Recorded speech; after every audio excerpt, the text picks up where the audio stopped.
Welcome back. Have you ever watched that show, America's Got Talent? I will admit that I've not watched a lot of it, but I've seen clips of it and I kind of get the idea.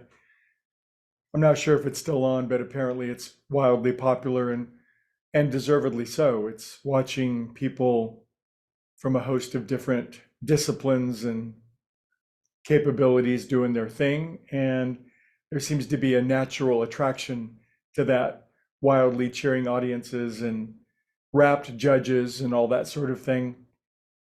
But anyway, America's Got Talent, and the word talent is an interesting word. Uh, it occurred to me just today, out of the blue, as I was kind of thinking about what it is that I wanted to talk about. That in the Bible, the talent is it's a unit of measurement. Also, it's X amount of money. So it's another meaning of the word talent. And I think there's a fascinating correlation here, and I'm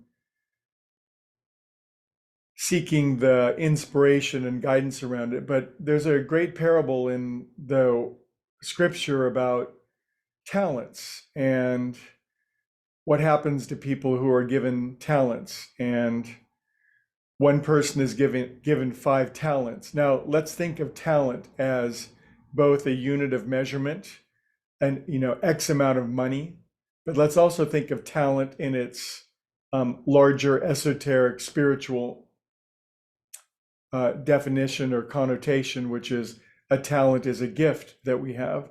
So one person is given 5, another person is given 2, and another person is given 1 talent. And they're sent off to do what they will, and they do what they do, and then they come back, and then the one who gives talents, I wonder in a spiritual sense who the one is that gives talents to us. Thoughtful emoji. Anyway, the the one who had the 5 talents used them, put them to good use, and exercised them, we might say, and was given 5 more. He doubled his haul of talent.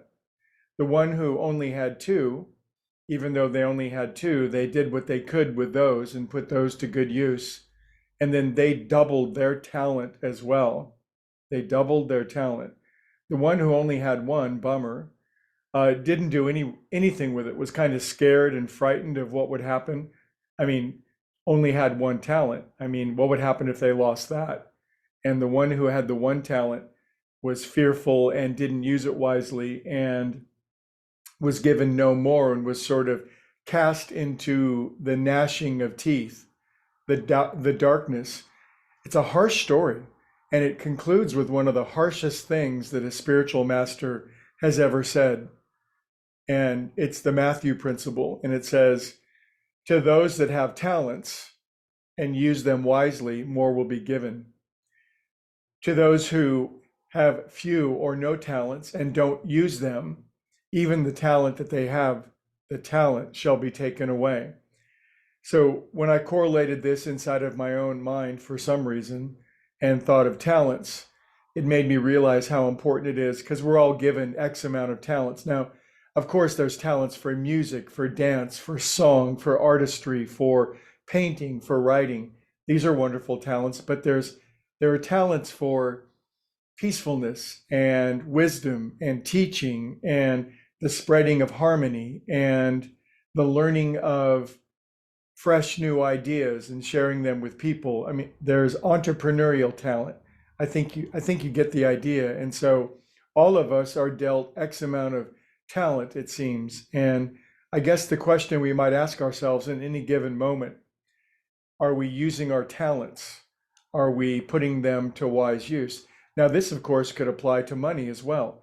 Some people just hoard their money, and while they could use their money to expand their life, to make it more rich and interesting, they could vacation, they could go to exotic places, they could learn from amazing teachers. Or is our money just being hoarded away for the really bad thing that might happen to us?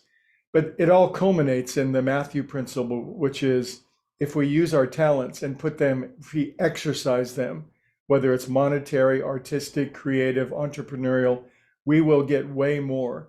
And even if we only have a few, if we use what we have, we'll still double. And then if we keep doubling, even from a small amount, then it becomes a geometric progression. We know how quickly those expand. 4 becomes 8, 8 becomes 16, 32, 64, 128, 256, et cetera, et cetera. And yet, if we're not using our talents, if we're burying them, in the story, the guy buries his one talent, he buries it. So let's not bury our talent. Let's get them out there and use them and exercise them. And whatever talent we do have will be doubled and then doubled again and then doubled again. So that very harsh principle ultimately becomes the channel or the portal of our own liberation.